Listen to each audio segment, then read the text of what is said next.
What is going on, Mafia? Jake the Bills fan here, or Jake Jordan, whatever you like to call me. You've probably seen the title of this video and you're probably wondering, this is coming out on Tuesday, game was on Sunday. Usually this video comes out on Monday.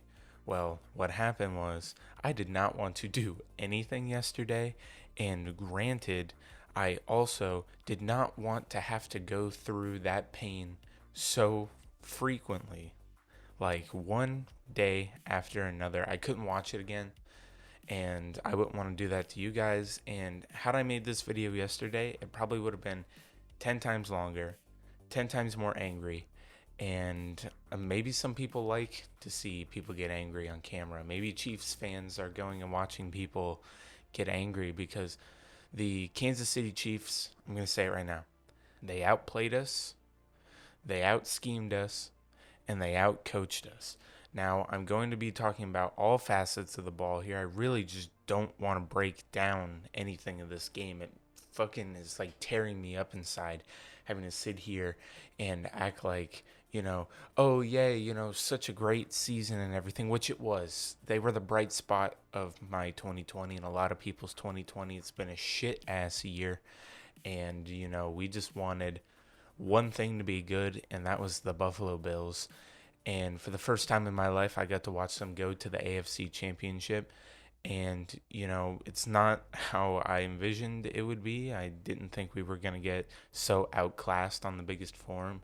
But now, Coach McDermott came out and said they are the measuring stick for what we're going to do in the offseason, and I sure as hell hope so. But not only do they need to be the measuring stick with personnel, they also need to be the measuring stick with coaching. uh, my big thing about being like coaching here and what I said is I hope in the off season we do get the personnel that we need, but I also hope that our coaches grow some balls in the big moments like that. Inside the 10, fourth and whatever, you can't kick field goals, Sean McDermott. The one going into the half, sure, take the points or whatever. But to beat this Kansas City Chiefs team, you could have used a shot at possibly having 14 points back up on the board to try to beat this team. And I'm sure that there's things that our coaches would have changed to do differently. Leslie Frazier might have actually been able to get something done with his players to be able to actually cover Travis Kelce and Tyreek Hill. But again, I'm not going to go into that. This is just a fucking rant. Really, my big problem is not with how everything, went down on the field, which there is a lot of problems with what went down on the field. It's actually a big problem of it is people in the Bills media, the Western New York media, telling us that, hey, we should be excited for this. And yeah, I'm excited we got to the AFC Championship game, but I'm not excited that we got to the AFC Championship game and got absolutely fucking destroyed on a national platform for everybody to see. That is what pisses me off. What pisses me off is this team looked so good throughout the whole season. We decided to go out and play our worst fucking game in the biggest game of the season. That team that we saw out there is not the team that showed up for weeks 1 through 17. It's not. It looks more reminiscent to what happened when we started the playoffs. Brian Daboll's play calling, as much as you want to say it, it has been awful ever since the playoffs started. And maybe that has to do with hurt personnel. I don't know. But that's on the coaches that if there are hurt personnel like Gabe Davis was hobbling throughout the whole game, Kenny Stills should have been activated. I don't care if Gabe Davis, who I love because I'm from the Central Florida area, I've explained that before. I don't care if Gabe Davis was on the squad all year and deserved a chance to play in this big game. If he was hurt, you should have put in a fully healthy Kenny Stills off the practice squad. Get some speed. Because the big problem during the game is we could not get separation for shit. Couldn't. Their defense had us locked down. Our receivers could not get separation for shit. It was absolutely ridiculous.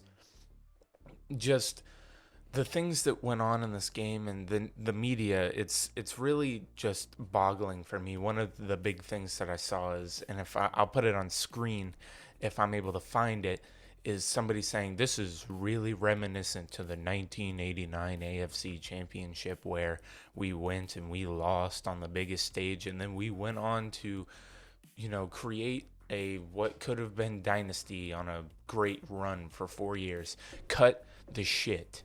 Okay, Bills Mafia, I know We love to live in the past and be like, yeah, this was great. And you know what? I have subscribers that are people that were probably around for that time.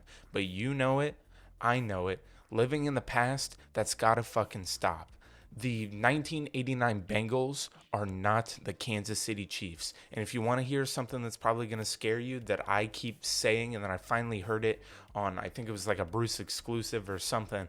I don't remember what it was. We do not want to be what in the 90s the New York Knicks were to the Chicago Bulls. Do we want to just keep going and not being able to do shit because the Bulls are in our path with Patrick Mahomes and the Chiefs? Yeah, exactly. We don't want that. Our team is good enough to compete with them. Arguably, I thought our defense was good enough.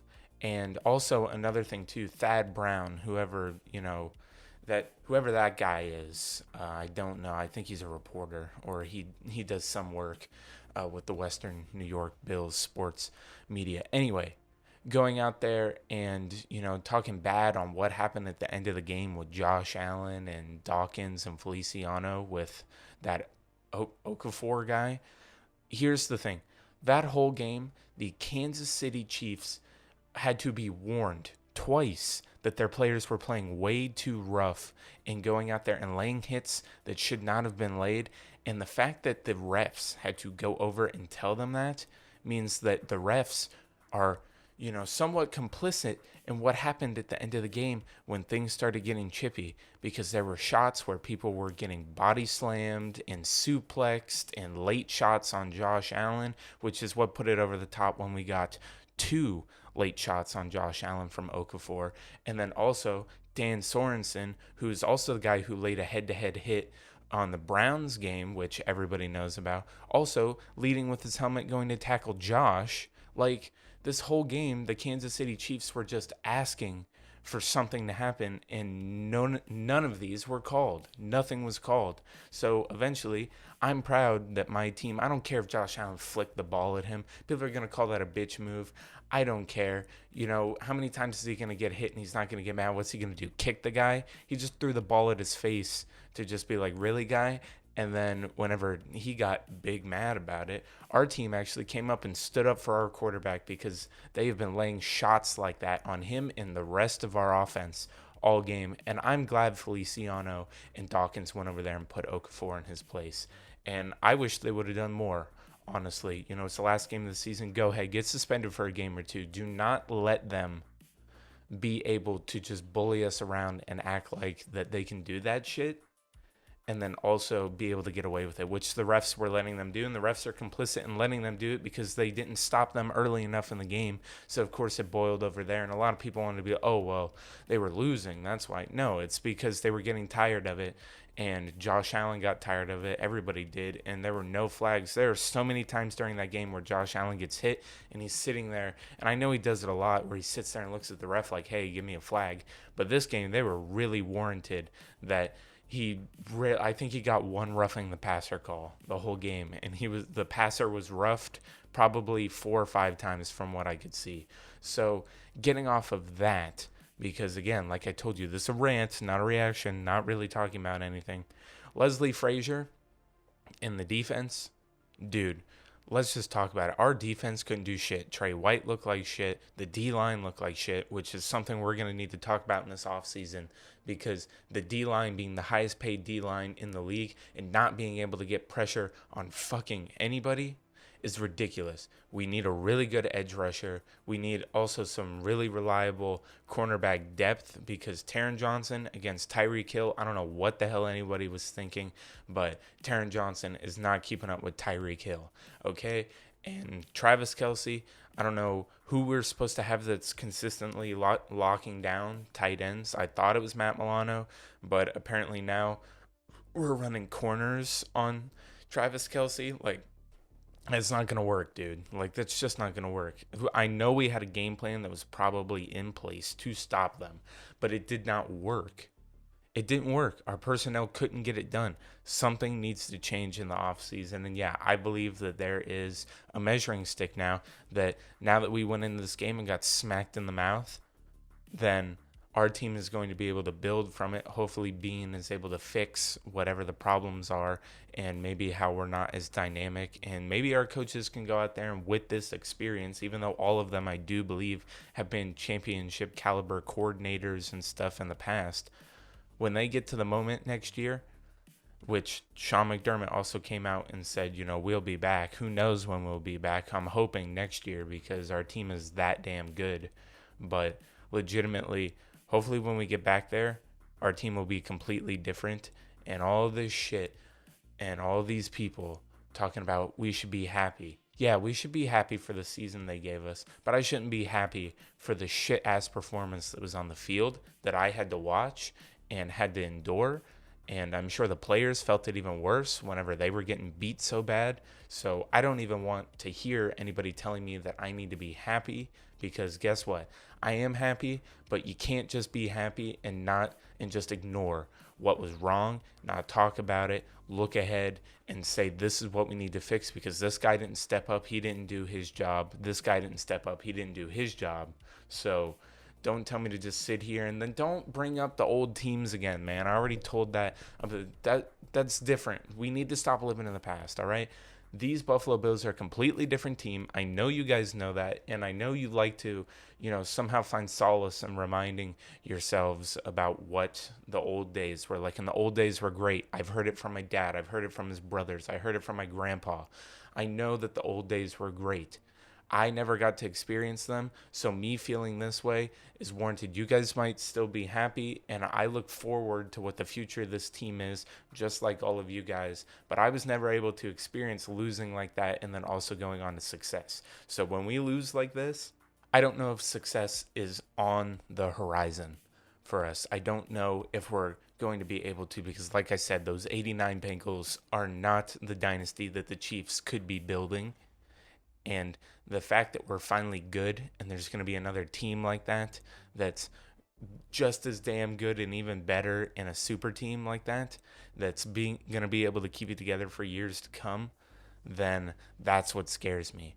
Because the AFC after those Bengals, like the Bills just rolled the AFC.